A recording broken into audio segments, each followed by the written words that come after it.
So here we have to prove the identity by using the Euler's form. So let us begin from the right hand side. So we're going to convert the cosine function and the sine function to the Euler's form. So we have 2 times, so the cosine function will be e raised to the power I times x plus y over 2 plus e raised to the power negative I times x plus y over 2, whole divided by 2, multiplied to the Euler form of the sine function, which is going to be e raised to the power I times x minus y over 2 minus e raised to the power negative I times x minus y over 2, whole divided by 2i. So we can cancel out the 2 from both the numerator and the denominator, and we have 1 over 2i.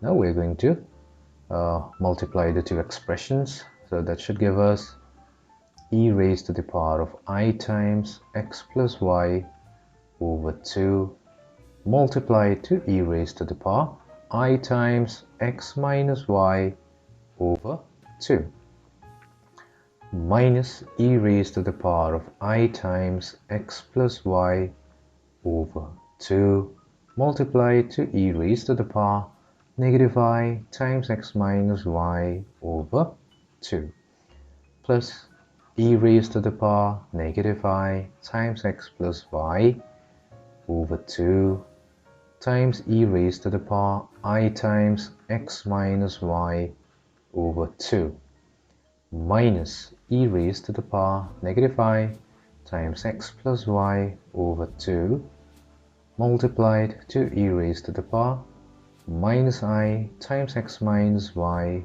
over 2. So now we combine the exponents. So we have 1 over 2i. So since we have the base the same, so the exponents will get added. So we have e raised to the power. We can take I over 2 as the common factor. So we have x plus y plus x minus y minus e raised to the power. So we're going to take I over 2 as the common factor. So we have x plus y. We have negative of x minus y, so that will become negative x plus y plus e raised to the power of, let's take negative I over 2 as the common factor. So we have x plus y. Now will be negative of x minus y will be negative x plus y. And finally, the last term will be negative e raised to the power of negative I over 2. So we have x plus y plus x minus y. Now we can cancel out all the additive inverses. So we have y, negative x, positive x, negative positive x, and y, negative y gets cancelled. So that leaves us with 1 over 2i times e raised to the power of I over 2 times twice x, so we'll have I times x minus e raised to the power of I times y plus e raised to the power negative I times y plus then minus e raised to the power of negative I times x.